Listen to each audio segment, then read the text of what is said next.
They were once named one of the world's worst inventions by Time magazine, but Crocs are certainly having their moment.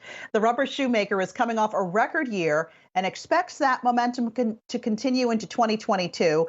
Here with more is Yahoo Finance's Brad Smith. Hi, Brad.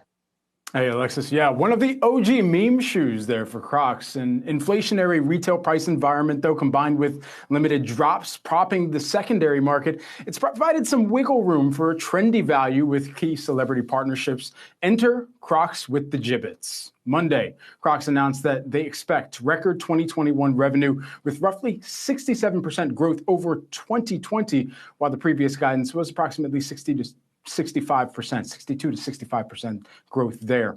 Now, the big number here to focus in on, $2.31 billion. That's the expected revenue for full year 2021 results, applying the 67% year over year growth to the 2020 full year revenue figure of $1.38 billion. And despite the upward guidance, shares, they've shed about 6% today.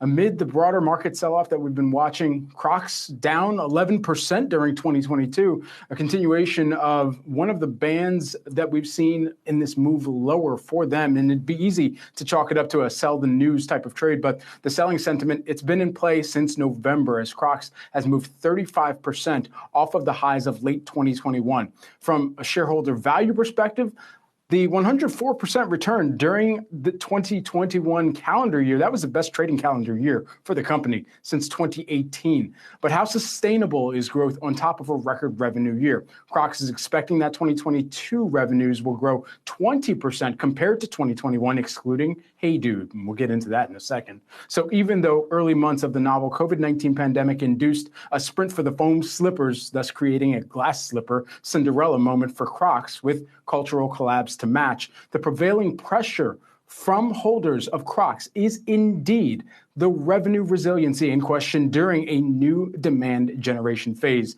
So I've reached out to comment from an analyst who covers this company to gauge their outlook in light of the updates. And I hope to have an update later for our coverage of Crocs as well. Alexis.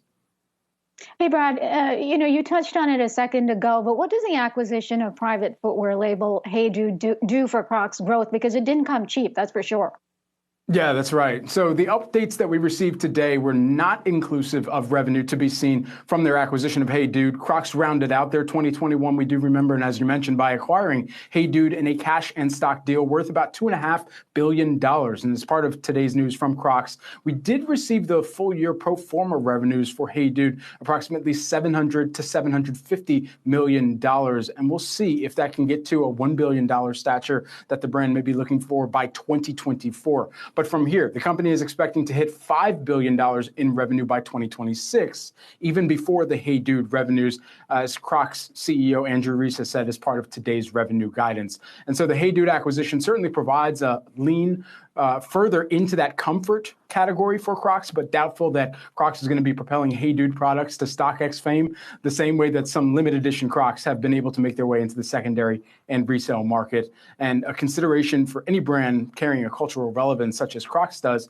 is the opportunity for perhaps metaverse product recognition and monetization. Partnerships with Crocs already been present in games such as NBA 2K22, as seen by Dot Esports. But again, further highlights the demand generation mix, creating near-term uncertainty for investors, resulting in price action that we've been tracking. Shares already crossing below that 200-day moving average. So we're going to be keeping a close eye on what action this sets up for investors as we move on throughout the rest of this year.